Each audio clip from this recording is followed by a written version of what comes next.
The first victim was killed in front of her Bronx apartment building last July 29th. She was 18-year-old Donna Loria, who was sitting in a parked car with a friend late at night when her parents heard the shots. My wife comes screaming in the hall. They were shot. I ran down. By the time I got down, she was dead in the street. And that was it. There was nobody around. Since that first shooting, the killer has struck 5 more times. In all, 9 persons have been shot, 5 of them killed. Most of the victims have been young women with shoulder-length dark brown hair who were gunned down as they sat in parked cars or walked the sidewalks of the Bronx and Queens. Police ballistics experts say a Bulldog .44 caliber pistol similar to this one was used in all the shootings. Identifying the killer is a lot more difficult. Police have no less than 5 composites of a man described as being white, of medium build, and between 20 and 35 years old. Things are, from a couple of years on, things are real horrible here in New York, all over. You're dealing with a lot of people that are maniacs today. You're dealing with an individual who's very basic, who only knows 2 things, rip off or be ripped off. Many of those who make good by being bad are nowhere to be seen these days. I'd be afraid. Of course I'd be afraid. He's a sick guy. He'd kill anytime. Yeah, but there isn't anything on earth that I would hide from or back up from. People seem not to understand the close relationship between organized crime and street crime. And certainly in dealing with street crime in his area or any other kind of crime, the uniform patrol. Presenzano shot 4 times, his throat cut. Presenzano was allegedly connected.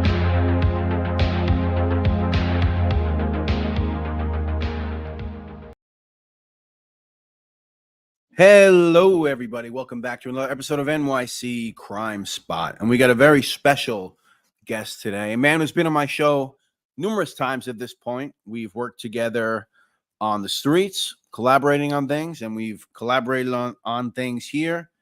I consider him to be an excellent researcher, excellent journalist, and he's also been featured in yesterday's edition of the New York Post.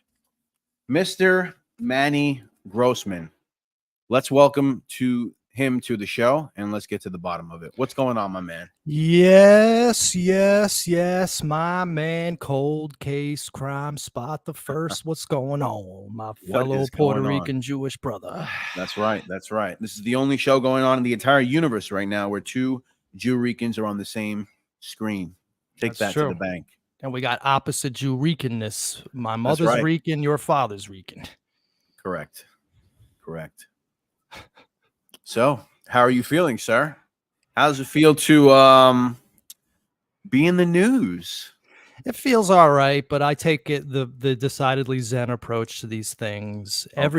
Everything is temporary, everything's fleeting, and next week no one's gonna care. So I'm enjoying the moment for sure. I definitely feel like we accomplished something, but honestly, I feel best for Wendy Savino because finally, after almost 50 years, finally a receptive audience believes her, and she couldn't be happier. So that's really the best thing to come out of all of this. So for those of you who don't know, Manny, I mean, how you started your series here. I mean, a lot of people do know. Some of you just joining us now or haven't watched. You have been doing the David Berkowitz Son of Sam series for about 3 years now. That's correct? Yeah, we started in March of 2021. March of 2021. Wow. And it's been quite the journey, as some people already know here. That's for damn sure. Right. So recently, the reason why David Berkowitz is back in the news, well, a couple of things. He was denied parole for what, the 12th time? 12th time. The dude is never getting out of prison. It's a pipe dream. If people think he's getting out of prison, they're out of their minds. The dude is going to rot in jail. He himself would prefer to stay in jail. Imagine Disco Dave Berkowitz on the outside. I mean, when this guy went into jail, people put freaking coins called tokens into the subway to get on. I mean, there was only rotary phones. It was ridiculous. Anyway, go. Right. Yeah. So I really want to get into it, Manny, because I really want everyone to understand exactly what's going on. I know you're taking the Zen approach, and of course that is a good approach because obviously we're dealing with a sensitive topic. We're dealing with a woman's story, a woman who's been traumatized for decades.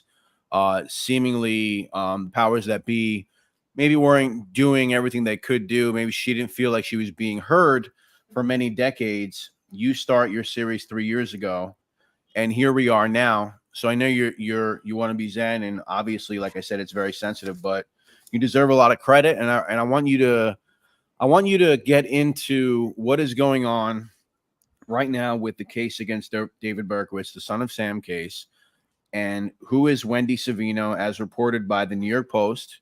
This is how many people are finding out about this on the internet, Twitters, the Instagram. As you guys could see on the cover of the New York Post, which Manny will bring up, cops reveal Son of Sam's true first victim after 48 years. Manny, so tell us how this comes about, and tell us how you play a role in this whole thing. Well, this comes about really as after the culmination of many years of work, and of course with many people, not just myself. Before we really get into things, I just want to single out two people who deserve nothing but the highest of praise, the highest of credit, and the highest of accolades. And that, of course, the first one, of course, is the retired detective first grade Mike Lorenzo of the formerly of the Yonkers Police Department, because it was really his analysis of David Berkowitz and his applying his police and detective and investigative experience to David Berkowitz and the Son of Sam case. He's really the first person to come up with this notion that Berkowitz had other victims. It wasn't just this notion of like Berkowitz only started on the first day of Son of Sam and only ended on the last day. No, this was a menace to society who was committing very vicious and violent crimes ever since he was a young kid. And there's no reason to think that he didn't have other victims. So Mike found a lot of interesting things. Actually, we'll see a video before we carry on. It's just 2 minutes, but Mike deserves 1,000% credit because his analysis gave me the confidence as a journalist and as a Son of Sam researcher to pursue this story. And how did we pursue this story? By finding Wendy Savino herself. And of course, we'll get into that in the interview a little later, but Mike Lorenzo deserves 1,000,000% credit. I am very happy and proud to call this guy my friend and research partner. Now, real quick, I think the audience deserves to see, because again, it's this particular bit of analysis. It's only two and a half minutes long. Sure. That's the clip, right? I'll add it to the stage now. The first clip of Mike Lorenzo and how this really all came about. I told you this, and every cop who's watching this will laugh when I say this, because they'll know it. I heard this from an old cop, too. It's not something I invented, okay? If I catch you for one thing, the chances that that was your first crime that you ever committed, and you were so unlucky that I happened to catch you, are astronomical. Okay? If you're a burglar, if you're a thief, or whatever, like him. Berkowitz was a menace and never got caught for shit. Going back to when he was a child. Going back to when he was a child. And most crimes do go unsolved, unfortunately. So I always say, yeah, I caught you for this one, but I know you did 30. So let's analyze that real quick before we go any further. Sure. Because this is the first of two important topics that he brings up, and how we ended up establishing the philosophical framework around which we ended up finding an actual new victim of Son of Sam, who is now officially, by New York Police Department, considered his first known shooting victim, Wendy Savino. So that whole deal that we just saw, my man, Crime Spot, is the whole notion of, I caught you for one, you did 10. Chances are when you were first caught, it wasn't the first time you ever did the crime. I mean, how do you feel about that? Well, it's actually a logic that I've used recently. When I think about Rex Heuermann, you think about, oh, they got him for the 4. He just got busted for another one today. They think I last saw they were trying to charge him with a 5. Did they get him today? I read it in the paper that they're charging him. I don't know if if maybe that was the same article, but yeah. No, I did see something because they did search his house about a week ago. But, you say to yourself, I mean, this is a case that goes back, what we know of, over a decade, probably longer than that. I mean, if you did 4, there's a chance that you probably did more. There's a really good chance. And that's what I always thought about in terms of him and other people. So it's something that I personally would buy into. Right. Yo, and you just did a super smooth rhyme, yo. Oh, If you did I? did 4, you probably did more. I like it. That's it. If you did 4, you probably did more, Mr. Rex. And yeah, like I said, I mean, it's a notion that I personally do buy. I don't think that it's like BTK. It's like, you know, you can go on and on with these guys like Dennis Rader. I mean, you know, he might do one and not do another one until 5 years later or 10 years later, but there's always like an urge to do something in these guys, it seems like. Right. And why has that logic never been applied to David Berkowitz, the son of Sam, before? It's like this case is like an untouchable case. It's set in stone. The media created these freaking myths, the 44, the brunette, the long brown hair, the lovers' lanes. Right. And these were media created myths, which actually, weirdly enough, the people who still believe in Morry Terry's debunked and urine-soaked mythology, they're actually the biggest believers in Rupert Murdoch's propaganda. They will not allow themselves to, for many reasons, not allow themselves to go into thinking that Savino was a victim of Son of Sam Berkowitz because Savino was shot with a .32. But I say, who cares? It means nothing. Berkowitz had an arsenal of guns when he was arrested. He talked about in 1971, he sent a letter to his friend talking about all the pistols he could buy in Louisiana.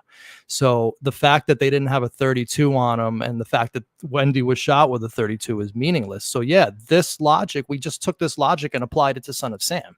And actually the rest is sort of history because we have officially rewritten the history of this case. Right.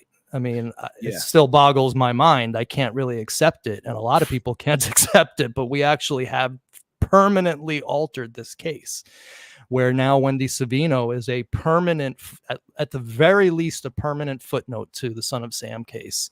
And in my opinion, and I don't have any reason to waver from it, the first known shooting victim of Son of Sam. So let's carry on with Mike because the next clip is only about 2 minutes long, and it's why he thought initially that Berkowitz had other victims. And I think some of your audience will actually dig this quite a bit. All right. Yeah, and I just want to mention something about the 44 thing real quick. I mean, you mentioned, you know, first of all, you realize, like, listen, you're an expert on this case. I'm not like a Son of Sam expert. You know, I know the basics and stuff, and I follow what you do.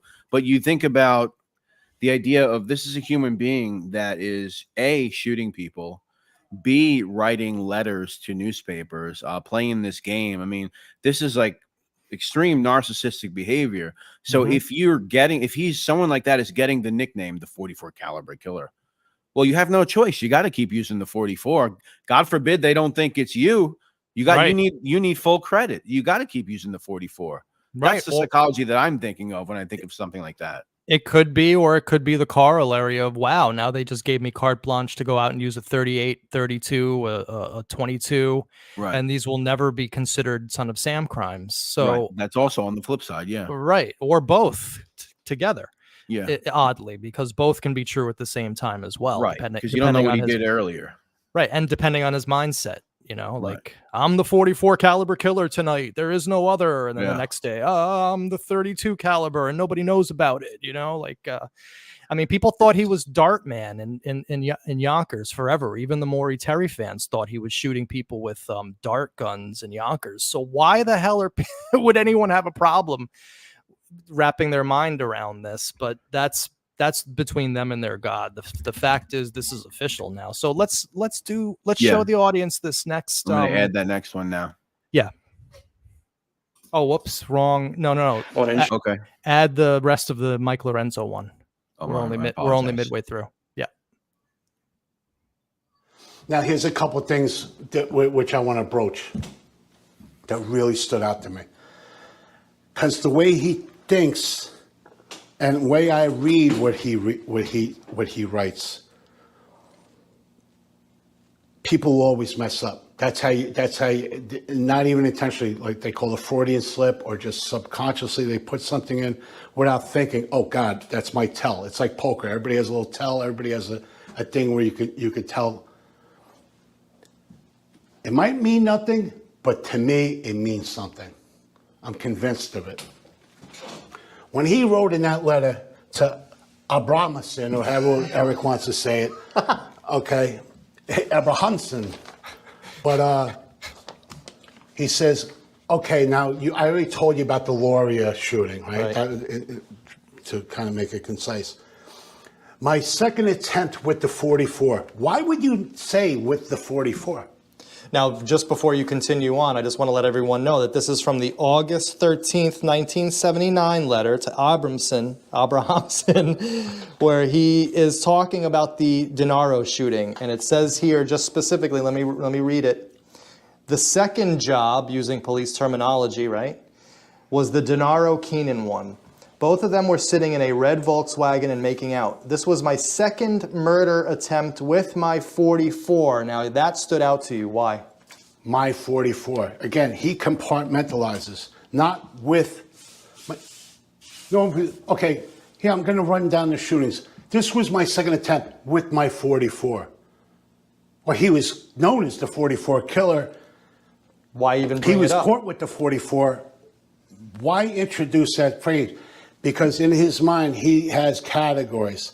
This is what I did with this gun. This is the ones they got me for. Going back to, I caught you for 1 or I caught you for 10, it means you did 100. So that's a true police brilliant mind right there. And Yeah. It's simplicity too. If you think about it, it's something I never thought of, but you know, it makes a total sense. And so we just applied this, my man, to the case. But before can you just bring up the images real quick? Because another person deserves accolades as well. And he likes to hold a little lower profile. But this gentleman here is really one of the finest people I've ever had the pleasure of working with professionally. And and this is Detective Robert Klein. Now, I found this guy with a little help online. And I saw this article, you know, inside a detective's quest to find a man who killed a young mother. And it talked about how this Bronx homicide detective, first grade detective, cracked this old cold case and how it was really important to him this was just a person who'd been forgotten to time. And almost 30 years later, he comes back and he solves the case. This mother was killed in front of her son who witnessed the murder. It was a terrible case, young son at the time. So I knew that this guy was the person to get in touch with. And long story short, I reached out to him, and really within a very short amount of time, within a half an hour, he got back to me and he was extremely interested in the case. And one thing led to another. And the next thing I know, NYPD is reopening up the Son of Sam case on a limited basis to look into this Wendy Savino incident. And he was the one that spearheaded it. I met with him a couple times. Just a great guy, very interested. And this also brings up the interesting nexus between civilians and law enforcement. Yeah. One of the things I was told repeatedly during my very short but intense working relationship with Detective Robert Klein was the unprecedented nature of what was going on. Now I'm Zen. I'm just like, okay, yeah, whatever, you know, like I'm just experiencing it and having a good time. But he was really trying to impress upon me that this never happens where the police work with the civilian in such a capacity. They saw my presentation on Savino and they took it so seriously that they reopened the Son of Sam case on a limited basis to look into Savino. And they found the evidence so compelling, especially after Lorenzo and I met personally with Klein and his partner in a very, very amazing, somewhat long, but wonderful meeting down on Simpson Street. This guy took it very seriously, and they opened it and they closed it. Now, I just want to show the audience Exactly the official findings of NYPD. Now, this is the first time you get the exclusive Crime Spot. This is the first time the world is seeing this. We'll talk about the findings, and then I really want to get into also. Obviously, I want to give you and Lorenzo credit. I want you to really go into how you stumbled upon it, the case. And Savino. And we'll talk about the case for sure. But let's get to the nut meat, and then of course we'll hear from Wendy as well. Short clips from Wendy. So, just as I was saying, this next slide here has never been seen by the world, has been seen by only my most innerest of circles, and this is directly from inside NYPD. This is the official findings from this case and how this case is officially classified within NYPD. As far as I know, it will not change. This is now part of the Son of Sam case, and this is exactly what the findings were. The EC case summary.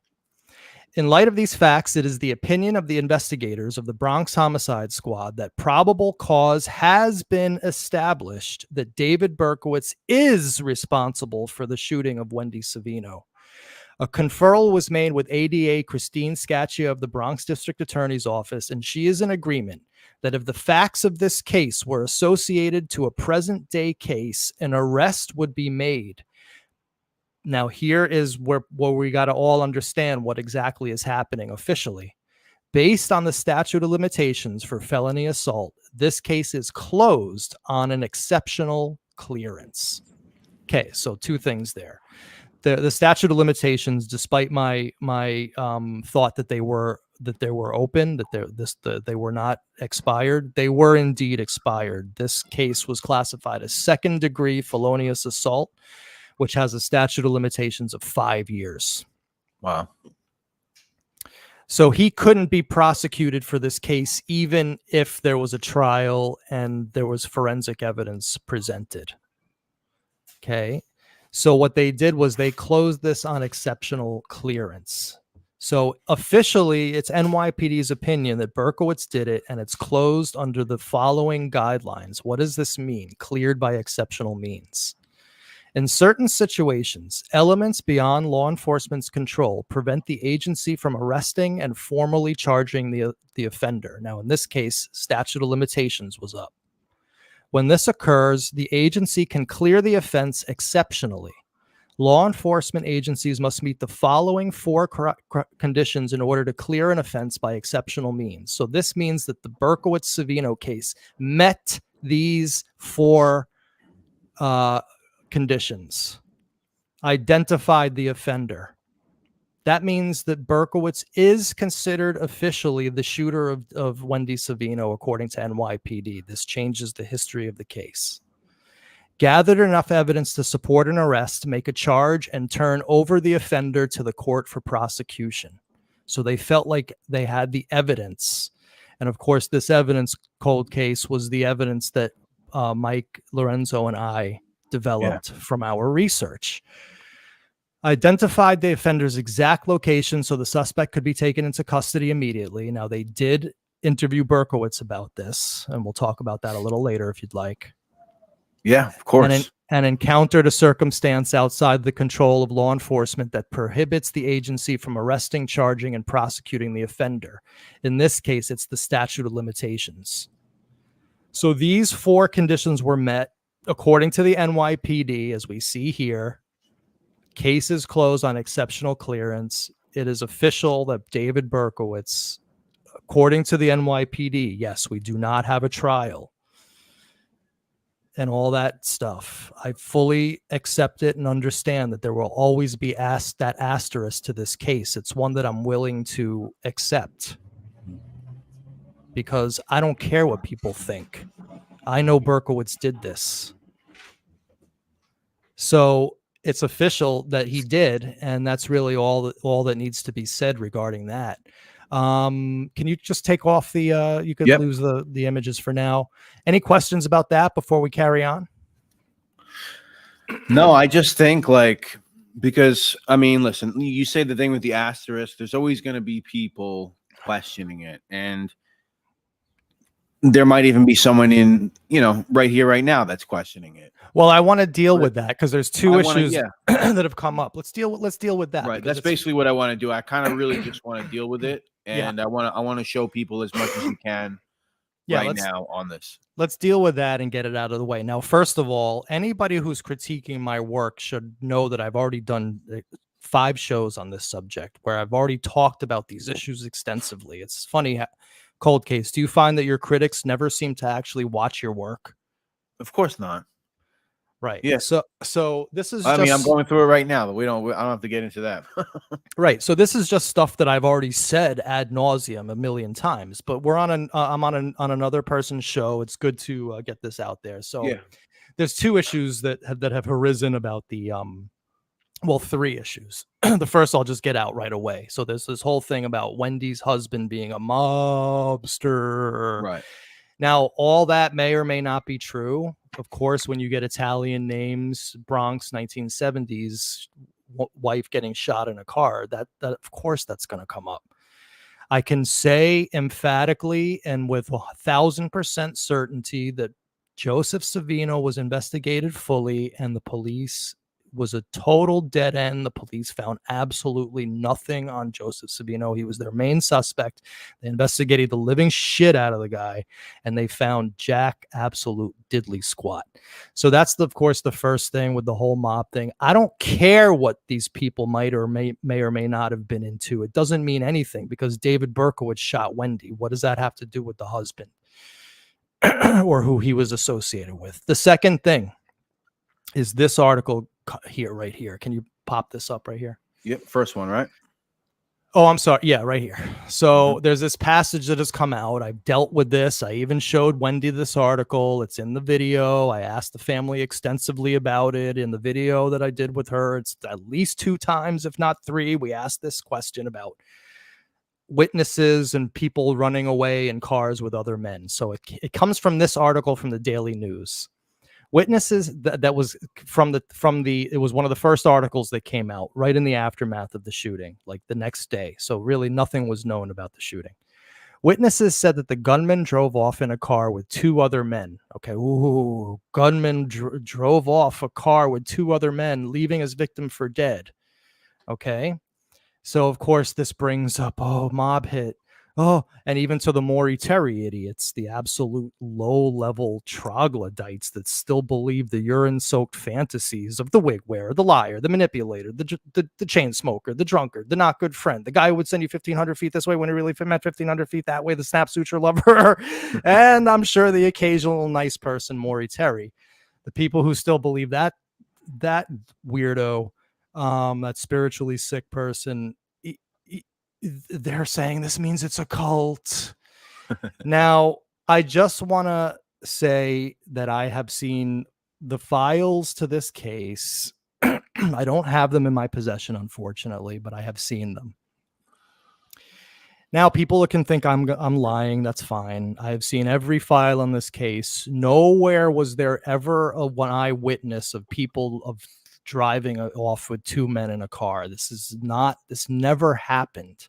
I asked Wendy and her family about it repeatedly on video. It's in my videos. It never happened. They never heard about it.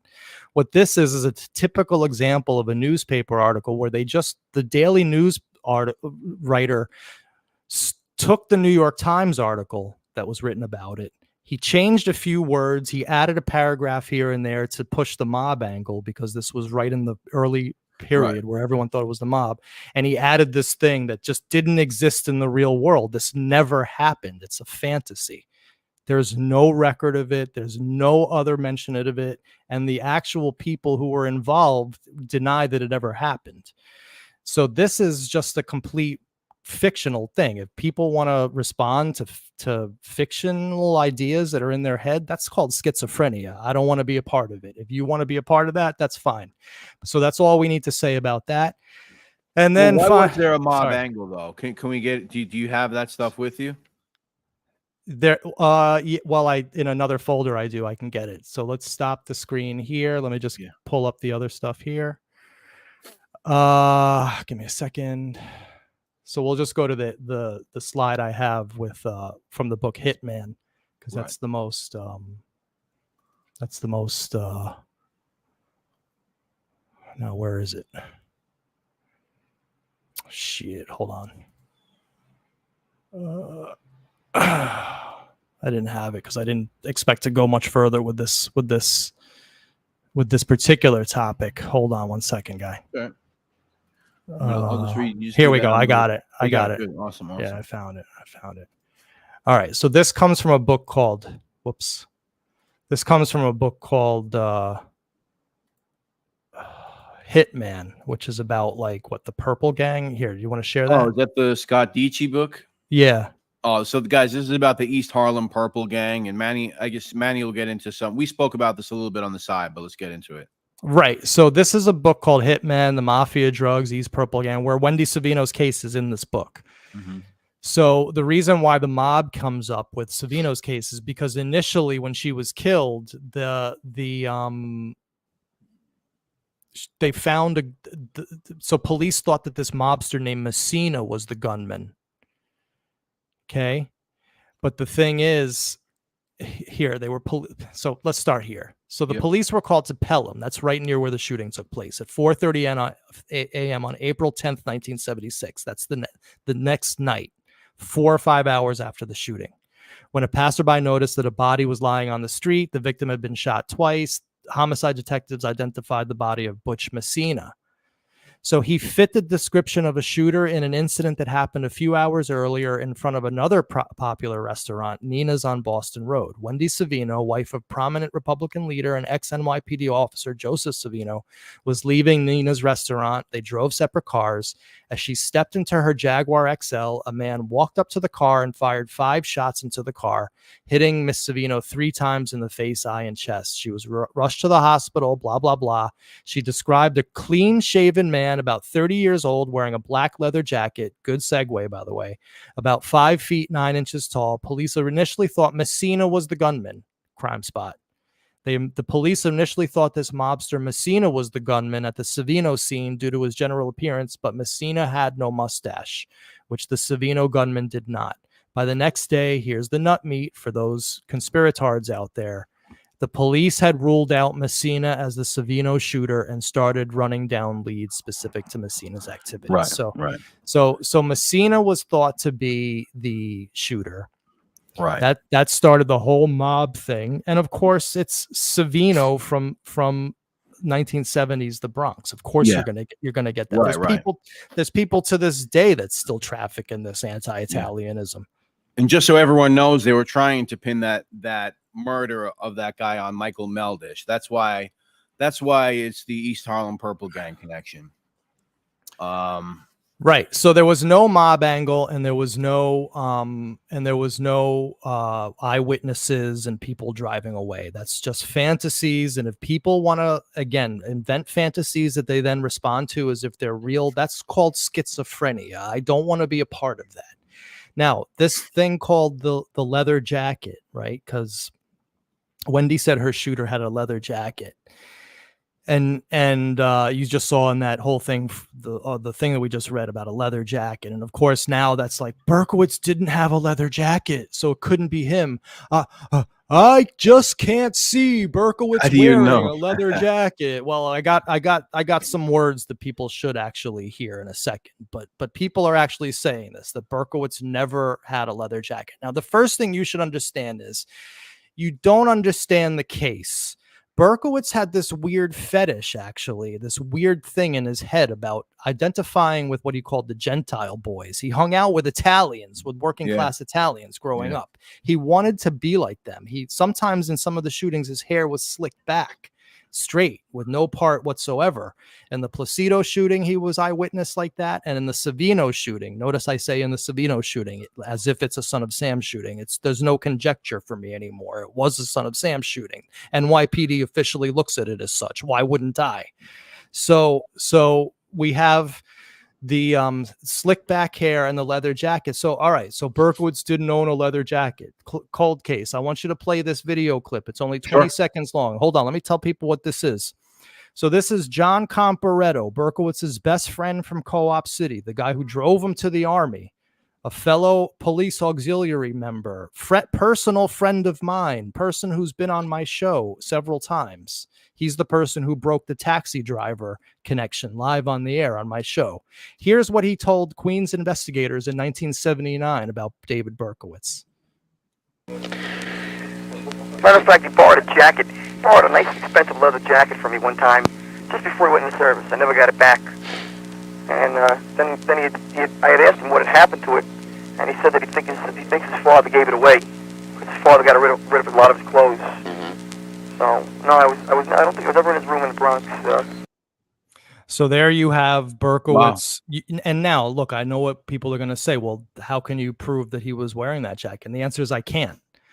But what this establishes is the fact that Berkowitz had access and had a leather jacket at some point in his life, and very likely could have had it that night. It doesn't rule out, like the leather jacket doesn't rule out Berkowitz now. But that's so silly. I mean, I have jackets that I feel like I only wear like once every 2 years.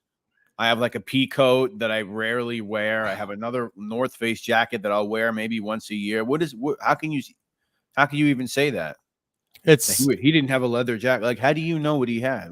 You know what color his jeans were, what kind of sneakers he had, what kind of shirts he had.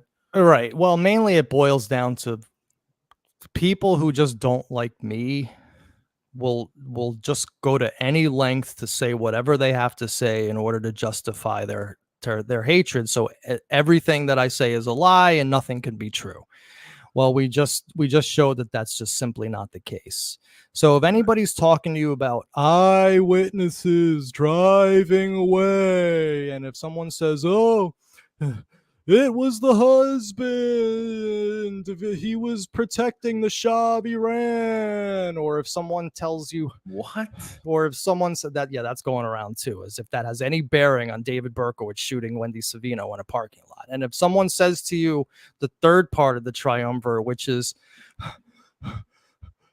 "There's no way he didn't have a leather jacket." Well, you just heard John Comparetto, his best friend, talking about I lent him a leather jacket, an expensive one that I never got back. So we can safely get rid of that. Now, I think Wendy Savino herself has been neglected in our talks. Why don't we look at a few clips of her? This is what she told us in our video, and then we'll talk about her case a little bit more in detail. Yeah, I want to get to it. Yeah, we're going to get to it. We'll end on her case and why. We'll get to the case. I want to know how you found it. I want to know the steps. Yeah. But let's listen to Savino herself. Second video. Let me just get it back to the beginning. There we go. Right back to the beginning. Let's do it. I want to introduce you to Wendy. And Wendy, let's just get this out of the way before we start the interview in earnest. Who do you believe shot you that night in April? I know it was David Berkowitz, son of Sam. All right, so I just wanted to start our interview out with her telling us just straight up. So this is her now describing a little bit more of when she knew it was Berkowitz and how long she's been telling people. Now, those of you who've read the New York Post article, you know all this stuff already. You're experts in this case, but this was her first telling us this. Thanks. I love the vintage cover. Caught again. That was dope. All right, so let's play. I'm going to play this. This is Wendy talking about how long she's been talking about this. And by the way, she makes a mistake. She says 1976 when it couldn't have been. It's just a mistake. People love to glom onto this to get conspiratorial. But anyway, you'll see it. And now you had been saying for how long have you been telling the world that David Berkowitz shot you? Since 1976. Well, 77. 77, excuse me. After the arrest. Although I saw him when he shot me in 1976, so I knew what he looked like. Right, so when he was arrested... Yes, I said, that's him. That was him. That's him. All right, so you've been saying this since 1977, and in fact, your son was telling us about how you actually... until fairly recently, were carrying in your purse. Still today. To this day. I carry that. I took it out of my purse to show you. So what are we seeing here? You're seeing my sketch of the man that shot me, and that's an image of him. It is exactly him, except he should have a slightly more heart-shaped face.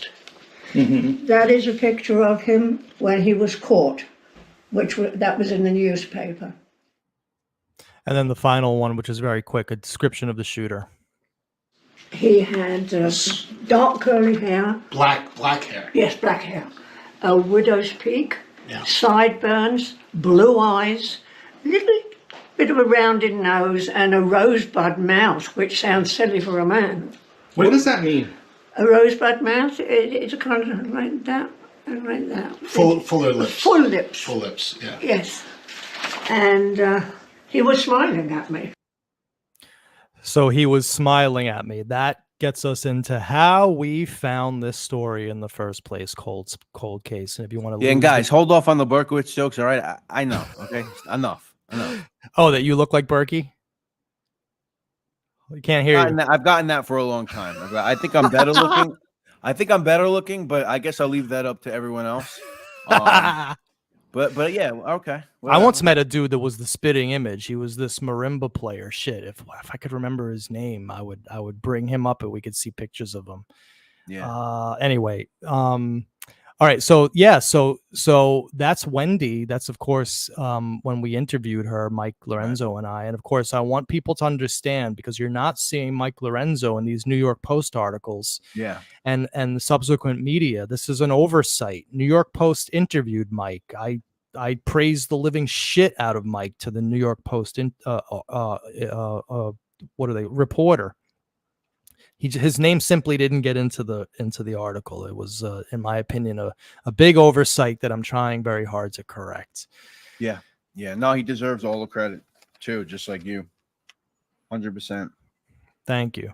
So he was smiling at me. This whole thing about Berkowitz smiling is how we got into this in the first place. If you want to bring up the picture here instead and lose the video, we can carry on with the presentation. Okay.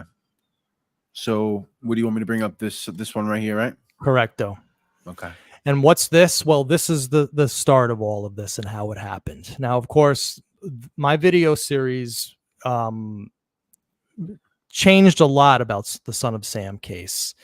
Of course, we first started out thinking that there was a cult involved. We quickly realized that Morry Terry was completely full of shit, that his theories were urine soaked, and that they came from a very diseased mind. And one of the reasons why we came to those conclusions was because so many police files had been released because of the popularity of my video series.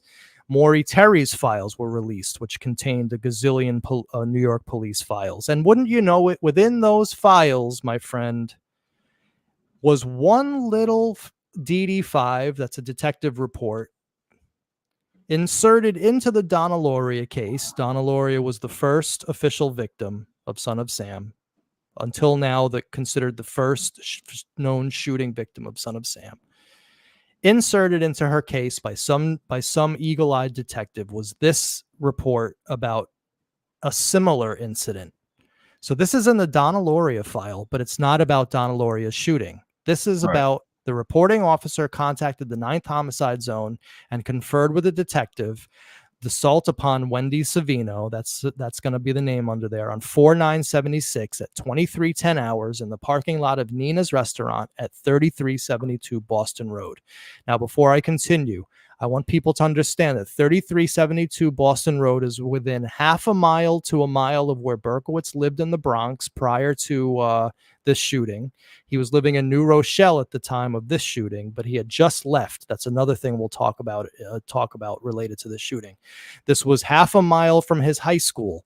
This was less than 2 miles away from the shooting where Donna Lauria was shot. 3372 Boston Road was Berkowitz's kill zone. The MO of this assault, getting back to the report, was somewhat similar to the homicide under investigation. That means the homicide of Donna Lauria. That means the MO of this assault on Wendy Savino was somewhat similar. Now, I will actually make an amendment and a correction to this. It wasn't somewhat similar. It was freaking the exact same thing. It was a person coming up to a car and shooting the occupant at point blank range with a handgun. All right. Detective Maxwell. Now, the weapon used in the case was apparently a .32 caliber automatic. Now, we did have the bullet from Wendy. We did have it ballistically checked. It did come back as a .32 caliber, and we did also see in the police files that shells were found at the shooting scene, which makes it a .32 caliber automatic. That this is accurate. A sketch was made of the perp in that case, number 183 on 5576. The perp is described as a male white in the 30s, 5'9", curly black hair. So now let's take a look at this sketch. I mean, can somebody tell me what other Berkowitz identical twins were going around shooting people in Berkowitz's kill zone with the exact same MO at the exact time period when Berkowitz was going crazy about dogs? He had just left his New Rochelle home in a huff about dogs. He was known to kill people after he went crazy about dogs. It happened at least on 4 separate occasions during Son of Sam that we know of. Can someone tell me what other Berkowitz identical twin was doing that? Because cold case, I'd like to know. I have no answer for it. I mean, who else would be doing it? I mean, I have no answer for it. And you know, even if you go back to the logic, you know, earlier, Lorenzo, I mean, even if like that was somebody that did that, wouldn't they have done it? What was that, just one-time thrill and they just retired after that? Oh, right. Where's the other incidents? Well, I'll tell you where the other incidents were. Donna Loria, Valentina Suriani, Carl Denaro, Joanne Lomino, et cetera, et al. So this was the sketch. Now, what's interesting is if you come, and here's the article. Then, all right. So getting back to our timeline and how this all came about. Yep. So I originally saw this sketch and discounted it. This was about 8 months ago. I saw this sketch and I discounted it. Why? Because the date on it was 5/5/76. I too fell prey to the myths of Son of Sam. This was before the first shooting. So I said, oh, it looks identical, but it's not him. Then Lorenzo hips me to the notion that Berkowitz had other victims. Then Lorenzo finds this police report because it wasn't next to the sketch. It was in a totally different place in the file. He finds this. He finds this article. Okay. Now we're not going to go through this article. We're just going to go through this one paragraph here. This was what convinced me it was Berkowitz. The police said that Miss Savino was able to supply a description of her assailant who had walked up to the car, smiled at her, and fired 5 shots at her at near point blank range. When I heard that word smile, of course, it immediately made me think about John Rinciari, Berkowitz's acquaintance and friend of John Comparetto, who lent him the leather jacket.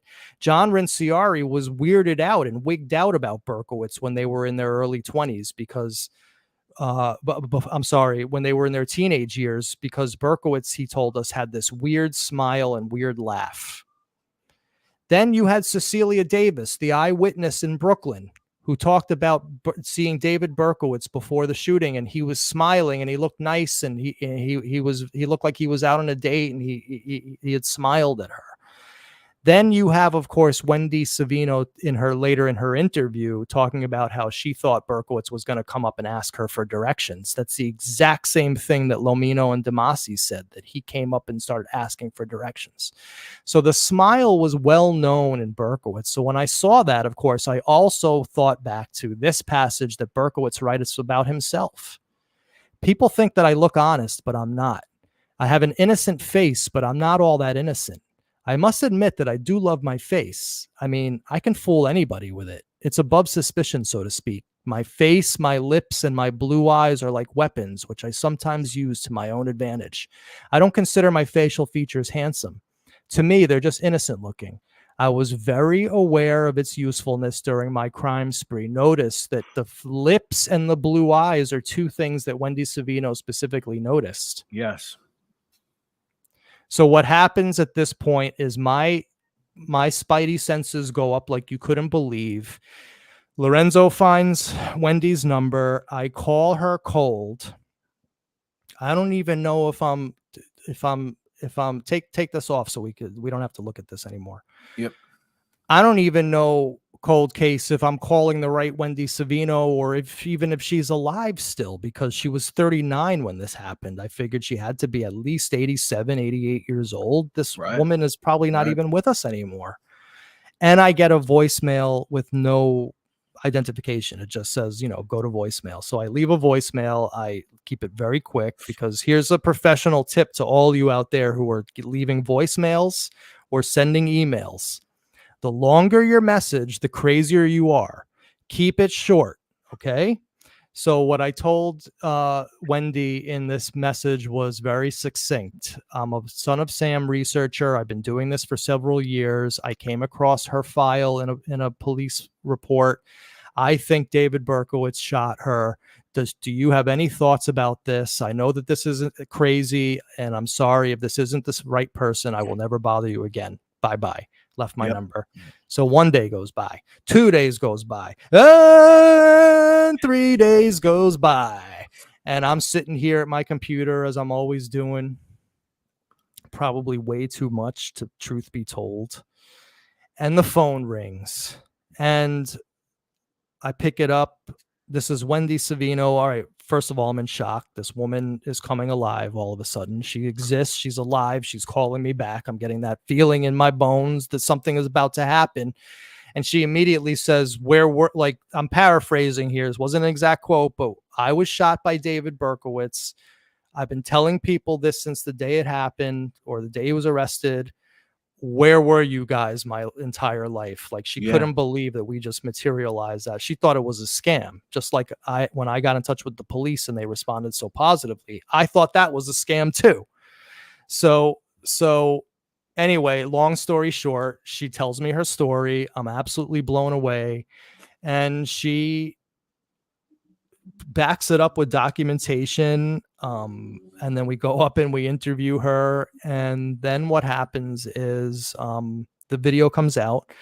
And, my channel's a pissant little channel. I have like very few subscribers. Nobody knows about me. My videos don't really get that many views. And it's a niche topic, and nobody really cares anymore about this, except for I want to stop you. I want to give you, because I've been following you almost since you started this thing. I always tell the story about how when I first started my channel, I did a Son of Sam video because one of the shootings was local to where I grew up.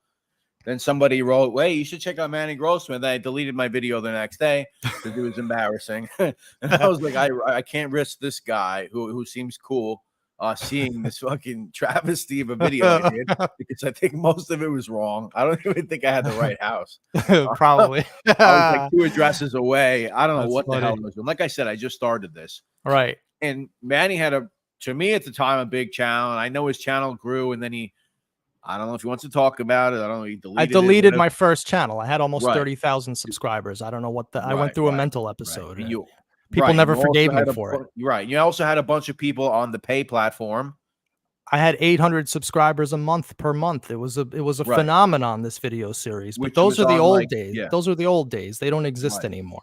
No, they don't exist anymore. I know you're moving forward, but I don't want people to think like, oh, this guy just came out of nowhere. He's got this tiny channel. No, Manny's got a history. He's got a lot of lovers. He's got a lot of haters. Not a lot. I just want to stress that, because I've always been impressed by everything that you do.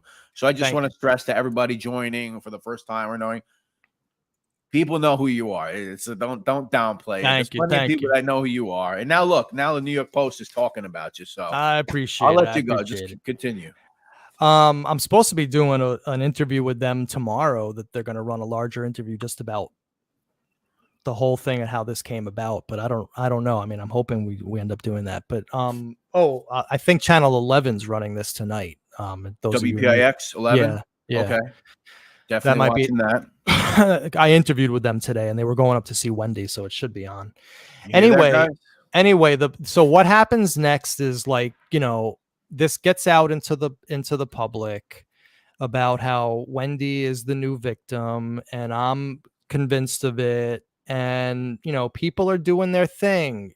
debating it, debating the issue, talking about it. Meanwhile, in the background, I'm not saying a word to anybody, but I got in touch with NYPD detective Rob Klein, and he took it very seriously right away. And we immediately, Mike Lorenzo and I met with them. They immediately opened up the case. They interviewed Wendy. They interviewed Berkowitz. They came back and they immediately, because of the compelling nature of this case and the evidence presented by a civilian, admittedly, they actually closed this case, naming Berkowitz as the shooter. So that's where we are now. It's done. It's the story's in a sense is over. Now I still think that there's a million subtexts to the story that can be parsed out by a good documentary.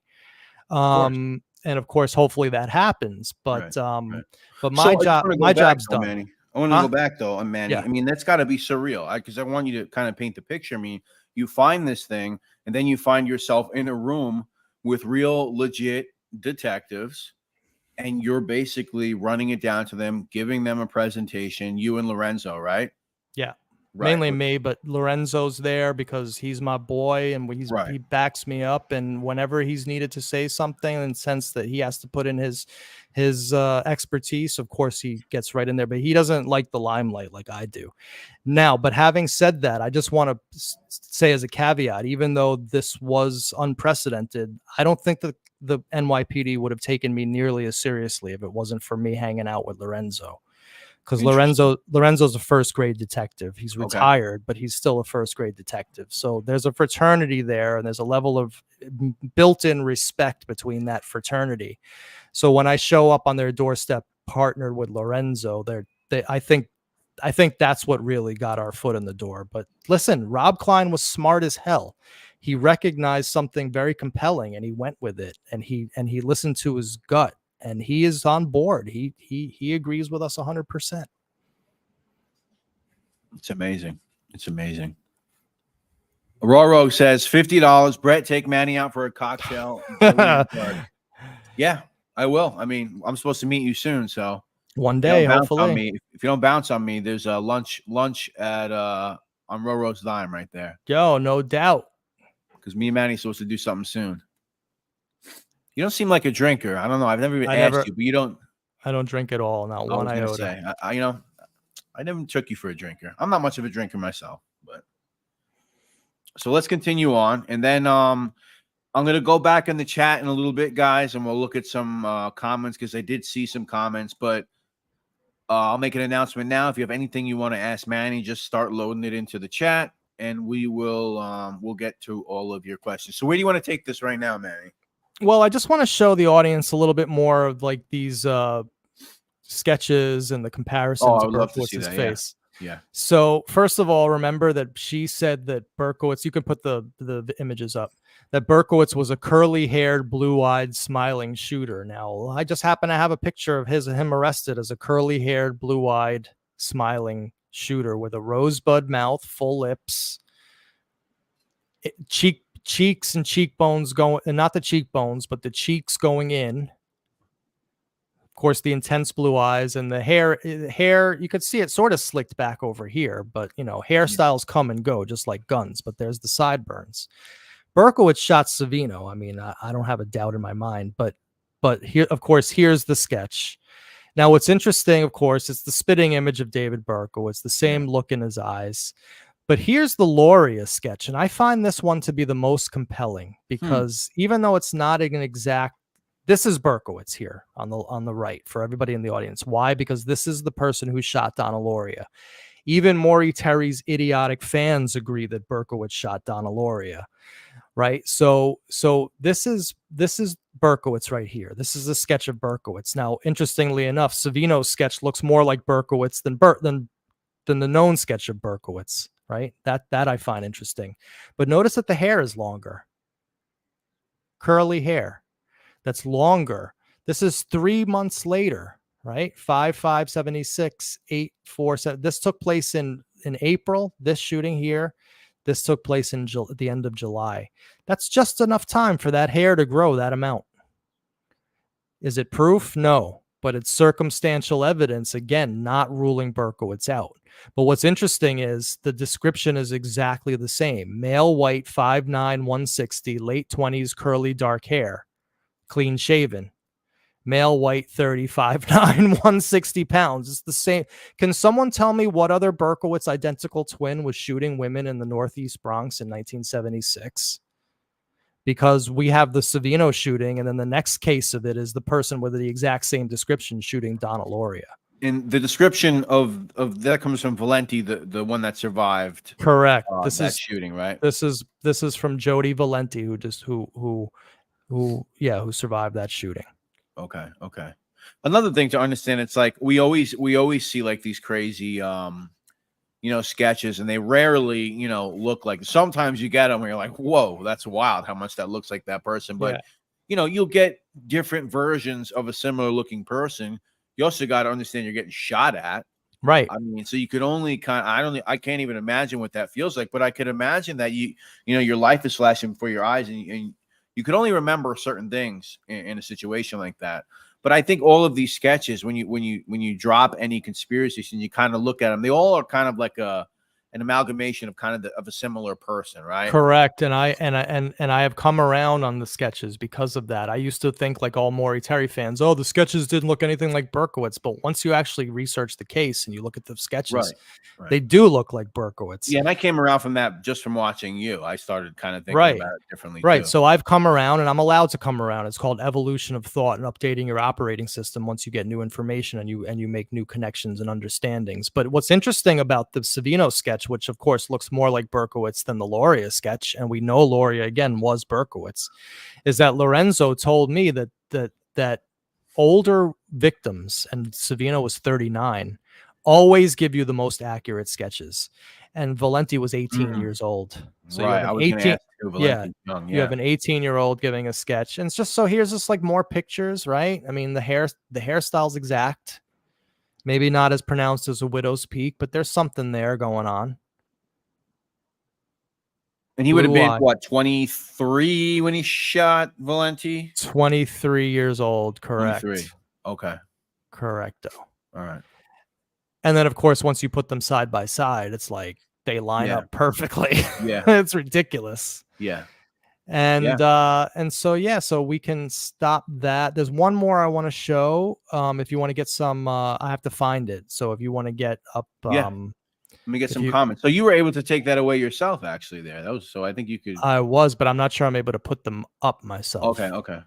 But regardless, there's one more I'm looking for. But find some stuff while I look for it.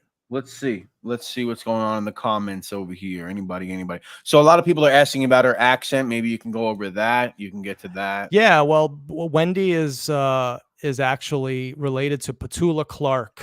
She's a Clark. Brenda Wendy Savino was actually Brenda Clark, and she's from England. And her husband Joseph, who is from New York City. I can't say he's from the Bronx because I don't know that for sure. He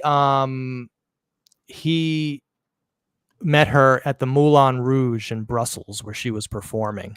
So she's from England, and she moved to the Bronx. Let's see what else we got here. Achilles was mentioning some of the cult stuff. I don't know. He's not being confrontational. He just wants to know, I think. He also mentions the Netflix. Robert J. Khalili. Do you know that individual? Yeah. He's a member of the family in a sense. Awesome. Okay. Thanks for being here, Robert. Appreciate it, man. Here's another comparison to a Son of Sam sketch that I wanted to show people. Okay, we'll bring it up now. So this is the sketch in a Voskerichian shooting, a known Berkowitz shooting, a Son of Sam shooting. Berkowitz did it. This is this freaking same person. I mean, I don't know what you want me to tell you. I mean, it's the same guy. So known Son of Sam Savino. And that's basically all I have in terms of images and stuff like that. So any other questions? Well, I want to ask you something. In this article here, in the New York Post article, Guys, do you have those loaded up? Actually, I would like you to go through them. Yeah, I'll get them in a second. I can't show people from here, so load up that New York Post stuff because I want them. You know, you're on my show. They talked about you in the article. I want people to see what they said about you. Okay. I want people to see what they said about Savino. So we'll add that in a second. Actually, we'll add it now because it's going to be mentioned in this article, and then we'll take it. We'll take it from there. So here you go, guys. You get to see the cover. Obviously, they're going back in time. Caught again. New York Post headlines that make headlines. You know, they're smart because when I was thinking about how this should be presented on the front page, because I had a little inside information that this was going to be front page news. I was like, I really hope they go with a vintage look. And they did. Although, if you notice, they didn't. These are italicized and these aren't. That's right. That's right. Yeah. That to me is an oversight. But anyway, that's neither here nor there. So anyway, we made the front page yesterday. And again, whoop-de-doo. It came, it went, it's over. It's not that big a deal. I love the fact that it happened. I feel awesome. I'm appreciative to everybody, but if anyone thinks that I'm like sitting here boasting about this or feel like, somehow like I'm special, like you're just wrong. Like this doesn't do, like, I don't even, to me, the investigation was more fun than the aftermath, if in a sense, like I had more fun. I had more fun when nobody knew what was going on. All right. So anyway, so we redrew the map, cold case. Although I have to say that they fucked it up. This one should be down here. A little to north. It should be actually, if given the scale, it should actually be touching the two. Okay. So people should know that's Wendy's shooting right here, but it actually should be right. It should be literally right here, like right in the middle of these two. Showing you again visually, and that's why I'm a little bit sad that they didn't put it in the right spot, showing you visually how close this was to. It was in his kill zone. So they added it in there. It's part of the historical record now. And so this is now we redrew the map. And so I'm over here. History wouldn't have been rewritten if not for an eagle-eyed Berkowitz obsessed YouTuber named Manny Grossman. I saw that line, yeah. Okay, now some conspiracists are going crazy about this. Again, articles make mistakes. This article, their first mistake was not mentioning Mike Lorenzo. Huge oversight, which I want everyone to understand was not my doing. I had no control over any of this article. I did not write it. But this is not reported accurately. This is not an accurate reporting. I didn't request all of NYPD's files on the Son of Sam investigation, nor did I receive any new files from NYPD on the Son of Sam investigation. I just told them about how I had the files from Son of Sam investigation, and that's what I used to find Savino's incident. So that's an error right there. Any other things you want me to talk about here? Well, it says Manny's 51. I don't know if Manny's got that tiger blood recipe. I don't know if he's got that adrenochrome. Yo, Jay Savino was like, yo, you're 51? That was the biggest shock of the article. He's got that adrenochrome drip. I don't know what's going on over there. Nah. G78, my man in Ireland. Thank you, my brother. 1999 from G78. Thank you so much, my man. Appreciate you being here. I know it's getting late over there. Thank you for hanging out with me and Manny. Yo, big ups to the chat. Anyone else that's overseas hanging tough, really appreciate it. So this is accurate and true. Klein got back to me very quickly. He took it very seriously. They picked up the case immediately. We met with detectives on May 20th, and we presented basically the same, with a little bit more detail. I presented the same arguments that I gave in this presentation here to your audience. And again, they took it very seriously. Now, the only thing that I was told, because I know that people are going to ask me this question, so I want to just get it out of the way. Yeah, this is what I want you to get to. This is exactly what I want to talk about. I wasn't told anything in detail about the interrogation of Berkowitz, or the interview of Berkowitz, I should say. The only thing that I was told was that, because I had specifically asked the detectives to ask Berkowitz about this, was about where the hell was he? He leaves Coligny Avenue or New Rochelle on April 8th, couple days before that, he's all pissed off about their dogs. Right. There's a history of Berkowitz getting pissed off about dogs and then going to shoot people. So he leaves Cassara on April 8th. Wendy is shot on April 9th. He doesn't move into his next apartment until April 15th. Where were you, David? Yeah. He was not able to account for his whereabouts that week. And I call bullshit on that. I'm sorry, David, you're lying. Even I remember every move I've ever made, and none of them were preceded by me going crazy and having a major incident, which I would remember. And if we're correct and you shot Wendy, you would remember that too. So he said, oh, well, I don't remember where I was that week. Maybe I was sleeping in my car. I just don't remember. So Berkowitz is a bullshit artist. He's not a Christian. This Christianity thing is a ruse. Yeah. He had a chance to confess, completely shit the bed. Also knowing that he's not going to get charged with it. Yeah. Exactly. But look, the guy loves his secrets. He gets off on this shit. And as far as him spouting off to Franchise and Caparelli about Christianity, all I have to say is this, David, I don't care and give a shit about your Christianity. I want to know about the crimes. This message sponsored by Franzese Wines. I mean, enough already. Basta with this freaking Christianity crap. Yeah. It's garbage. Your ruse has been completely downtrodden. First of all, by this ridiculous interview you did with Franchise and Caparelli, and then secondly, by not fessing up to the detectives when you had a chance to be Christian and confess. Full of shit. Well, yeah, I got a question. Good night, G78. Thank you so much, man. Thank you. You. Hope you're doing well, brother. Yeah, so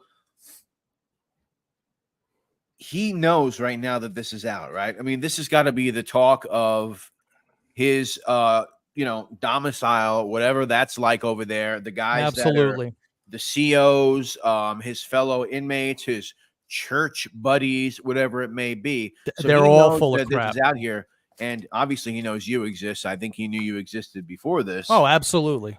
But so. What do you think? What's going on in his head? And there's something else, Manny, that I want you to read there too. I know you don't know anything about it, but the Post reported it. Okay.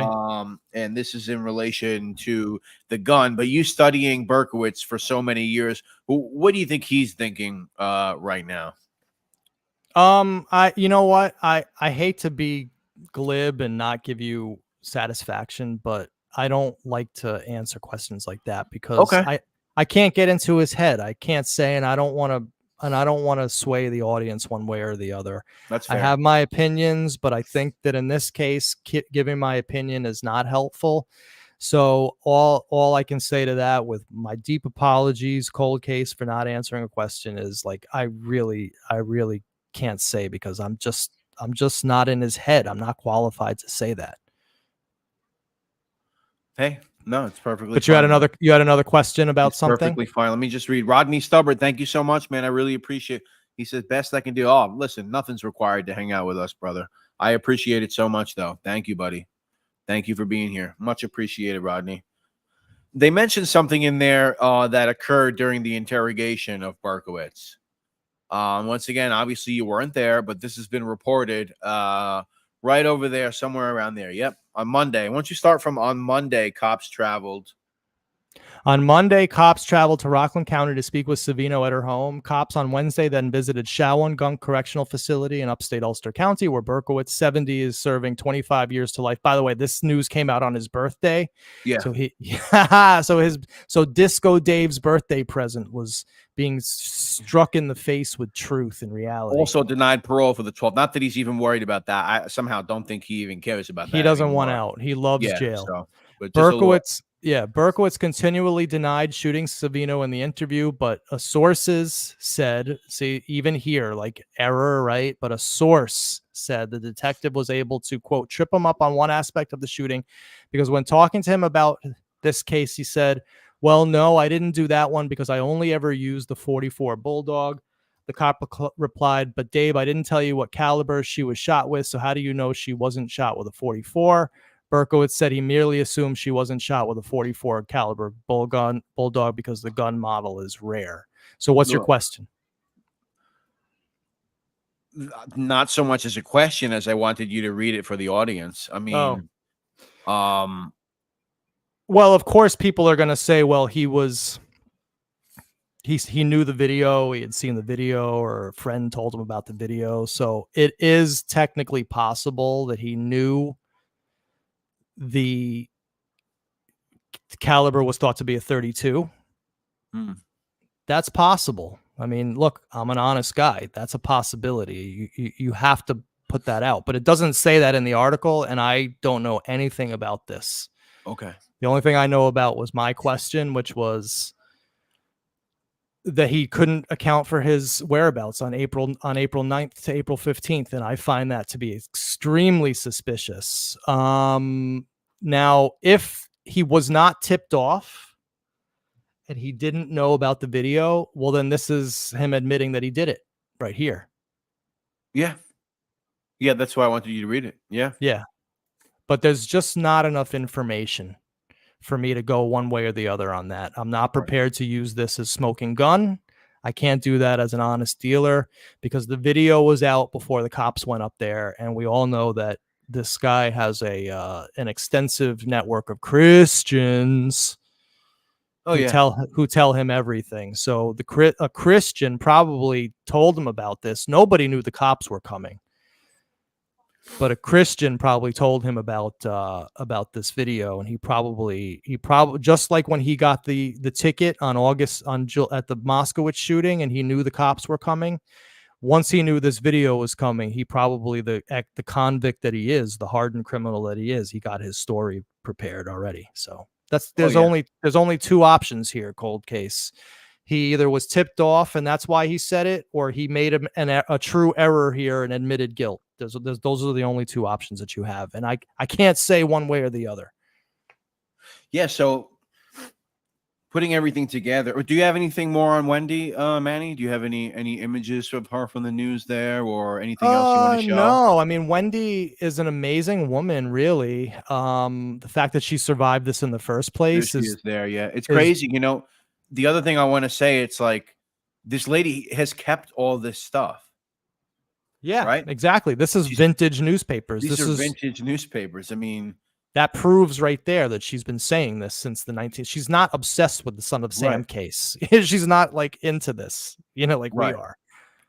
She just had this intuition, this thing, and something told her that this was the guy responsible for. No, you know what told her? She told the Bronx DA in October of '77. She saw a photo. She identified him.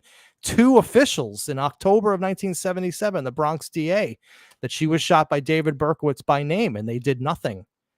I'll show you that. I'll show you that in a second. Let me get you that. Let me get you that proof of that as well. Right. Now she told the story in our interview about this, and I suggest people watch that. Yeah, definitely. I think Roro was dropping your channel before. Of course, Ruby, you're welcome to drop the channels. Everybody just drop Manny's channel. Of course, it'll be in the link in the description of this upload here. Hold on one second. Where the hell is here, hold on. Okay. All right, so I'm just gonna hit the like, please. 87. I'm gonna share this. Hold on. There's Manny's channel right there. Okay.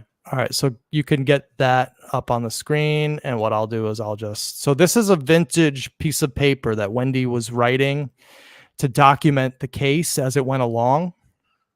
So this wasn't written like as it was happening. This was written, you have to go to the latest date on here, and it was written after that.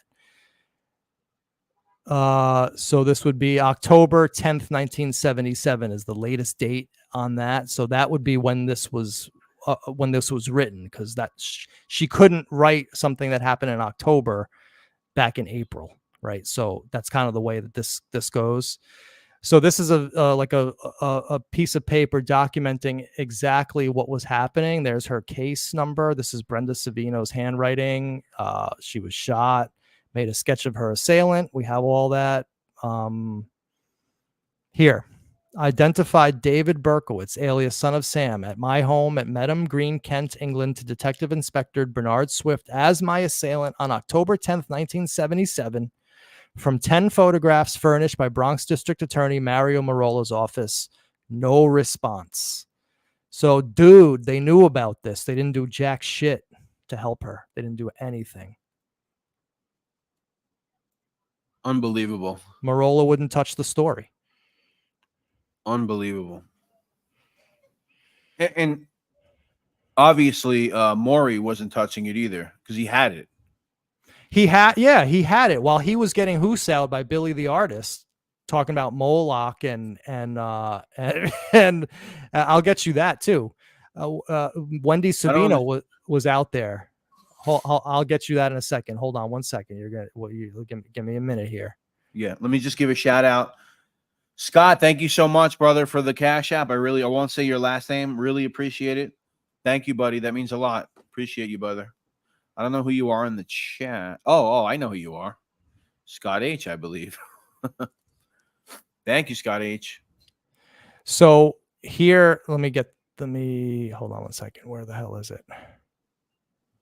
Here it is. So, present, share screen, window. So get this up. So while Wendy Savino was out there telling her story, right? Yeah. This is what Morry Terry was doing. Yeah.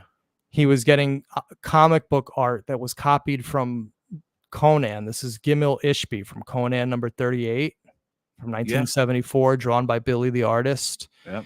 Billy the Artist gave Morry that and said, this was Moloch, the leader of the Son of Sam cult. And this is what Morry Terry was doing in the 90s. While Wendy Savino's son was writing term papers about how his mother was shot by David Berkowitz. This guy didn't do a GD thing. He couldn't have cared less. And he had the file because all of these police files came out of Morry's stash. Plain and simple. So yeah, that's what Morry was doing. He was literally chasing comic book characters. Right. Whew. It's wild stuff. So Manny, you said you interviewed with Channel 11. You also said that Wendy is also going to be speaking to more publications, correct? Yeah, well, hopefully. I don't get involved in that. I'm not her gatekeeper, her business manager, her agent, or anybody other than a friend. And if they need me, an advisor. But so I really am not involved in any of that aspect. Okay, but can you see? I know you don't want to predict, and but can you see moving forward? Maybe something happening because we know that there's still whether you want to believe satanic cults or not, it has nothing to do with me. That's fine. Whoever you want to spend your time, I really don't. I don't care. Doesn't bother me, whatever it is. You like Netflix, I mean, it's fine. They do good stuff. Do you see more of a change in the public's perception by the powers that be ever happening in the future? Do you think something will happen, or do you think it's just going to be forever kind of what it is?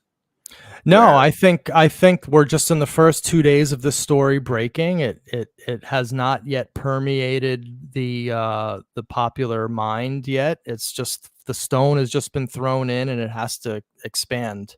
Okay. There's always going to be asterisks to this case because they didn't prove it forensically like I like to do.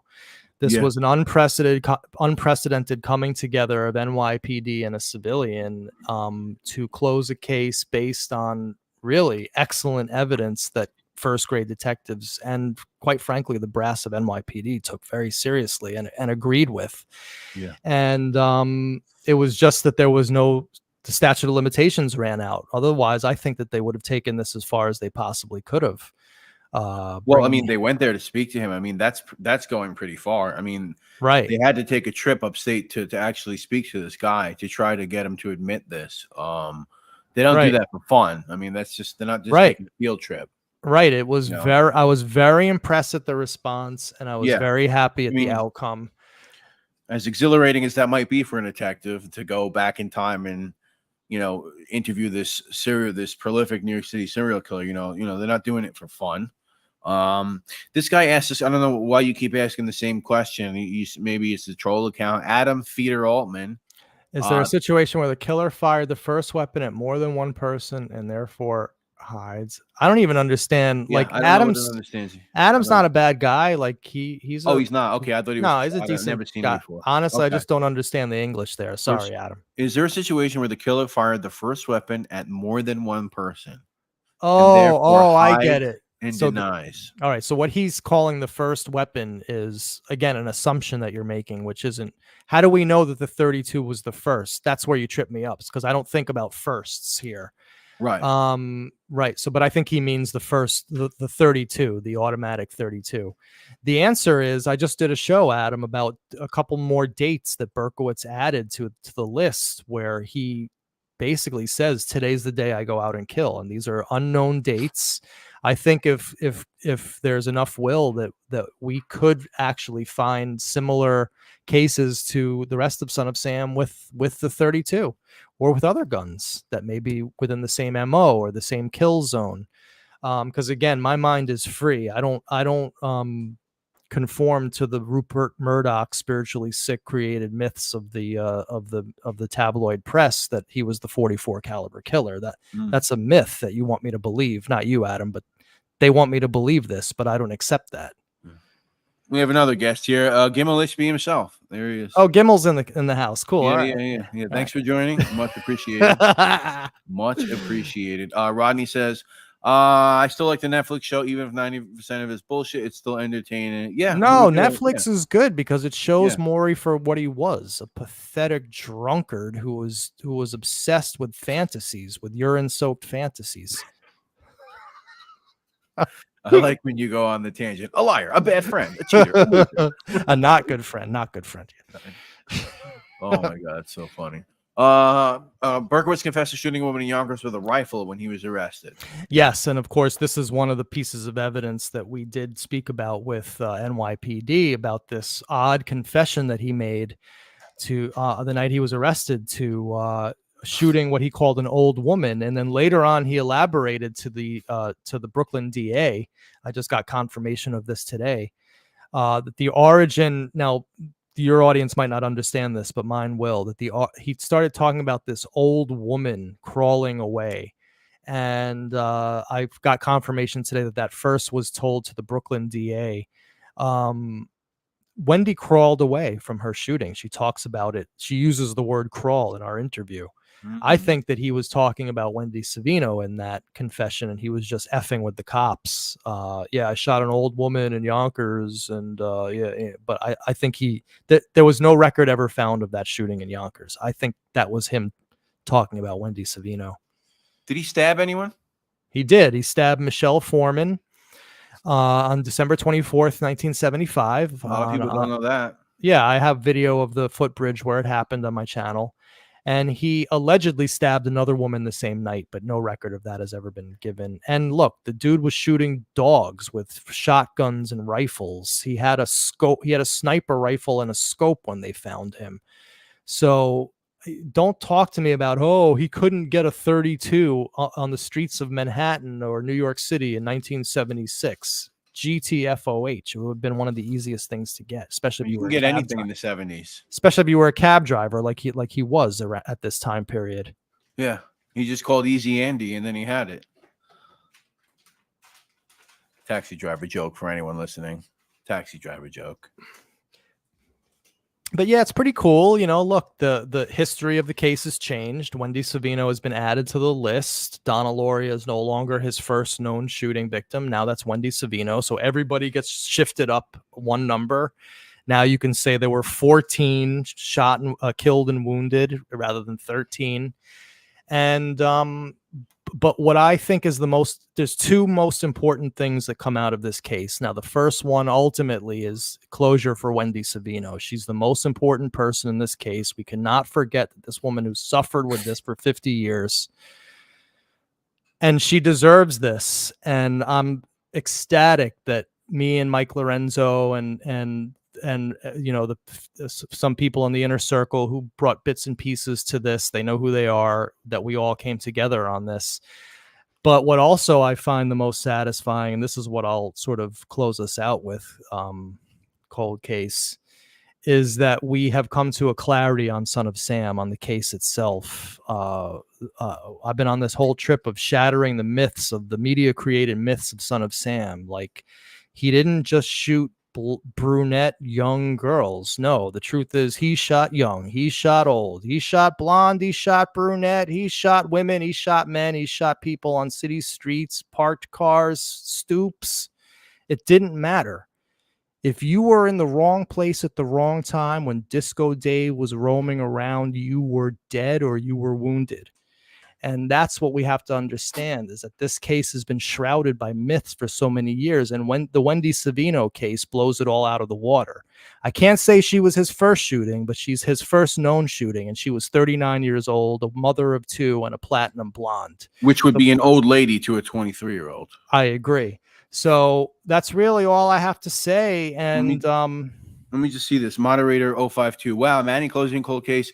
And now we're watching another guy find a male body. I don't know what you mean by that, but I think I know what you mean by that. But you believe whatever you believe what you want to believe. Manny is a legit researcher, historian, a man who works to find his facts. Not a liar, a loser, a Trump head, a leprechaun. I'm a Rush fan. A leprechaun, a loser, a paleface. He's a regular guy. A redhead, a leprechaun, a loser, a paleface, a narcissist. A mob toady. I love Easy Andy. Yeah, Easy Andy was great. And there was real Easy Andys running around in the 1970s at that time that anybody can get a gun.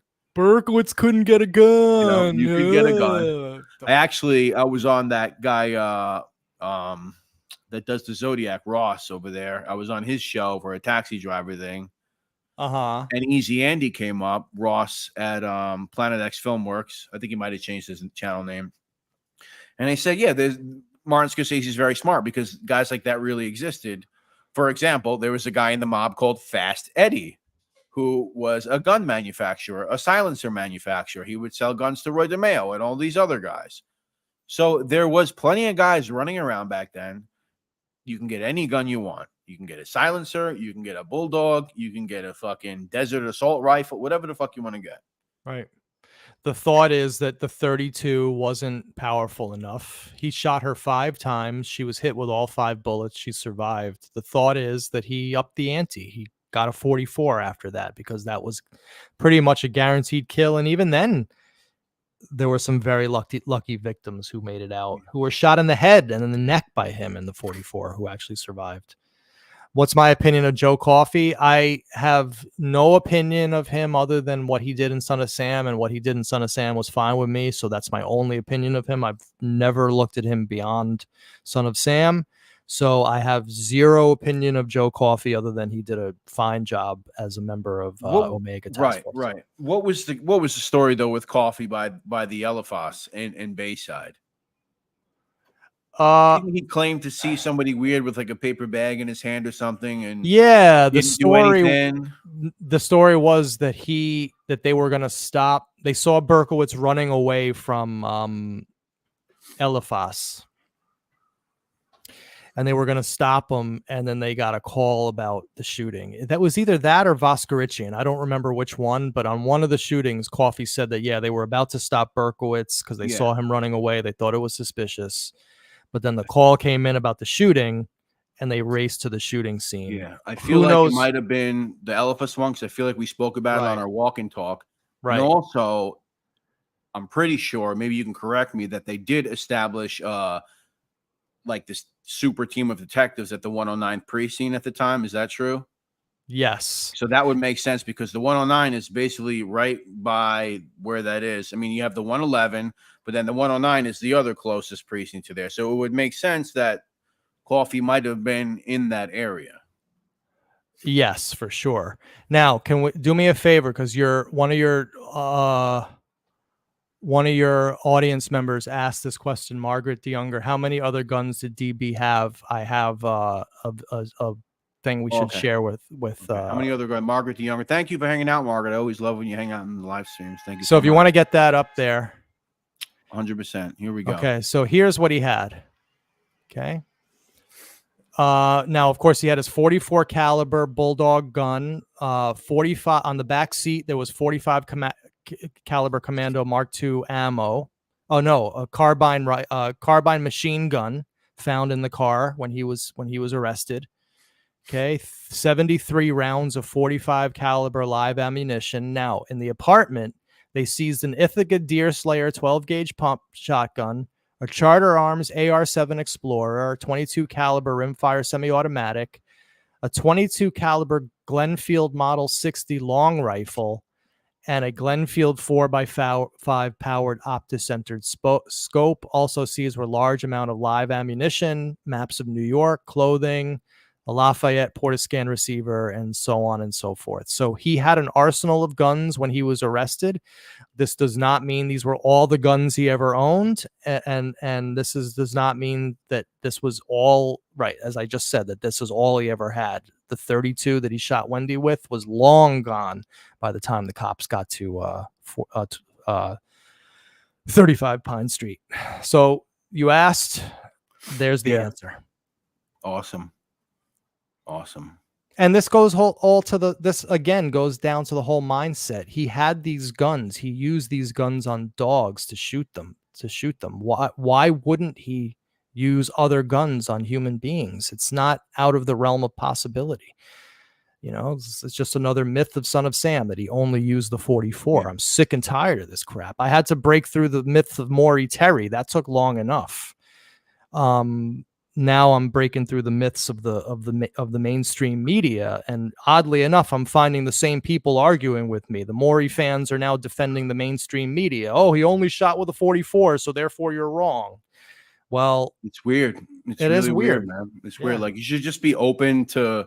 I mean, especially with something that's so fresh. Just be open, right? Just be open to it. Just have fun debating it. Have fun debating it. Feel it in your gut. As I said to a lot of people about this, and I'll say it to your audience, with this case, and I think everybody who was intimately involved will agree, you could hear the pieces of this case fitting together as we went along. That's how solid it was. And with that cold case, I will say thank you so much for having me on, my friend. And this was great. I think we accomplished what we set out to accomplish. I kind of wanted you to run the show here a little bit, because after all, this is about you. This is about, well, most importantly, it's about Wendy Savino, right? Let's not forget that. Correct. I mean, it's about Wendy first and foremost. And as I like to say, to sum it up, it ain't about me. It's about we. Yep. Everybody sub to Manny Grossman. Guys, if you want to hear a little bit more about this, of course, the first thing you do is go to Manny's channel. Obviously go to Manny's channel. Kind of, if you're still on the cult thing, that's cool. You can stay on that. If you want to open your mind and you want to see it from another perspective, a perspective from somebody who spent a lot of time on the streets, a lot of the time interviewing all types of people, ups, downs, back and forths. You might even see me appear this summer. I don't know. But listen, you should go check out the series. And after you do that, go online. I'm sure these will be on eBay soon. People love like vintage newspapers. They'll put these on eBay. They'll have the latest Berkowitz newspaper. But go read the articles, see what they're saying. We went over them here. Of course, Manny corrected a little bit of it. Do you have anything else you want to say before we let you go, Manny? Thank you so much for coming on here. We had at most almost 90 people at one point. Cool. No, I don't have anything much more to say other than thank you for having me on. I'm glad that we were able to come on the show and show, especially the EC case summary that shows that NYPD has officially closed this case with naming Berkowitz as her shooter.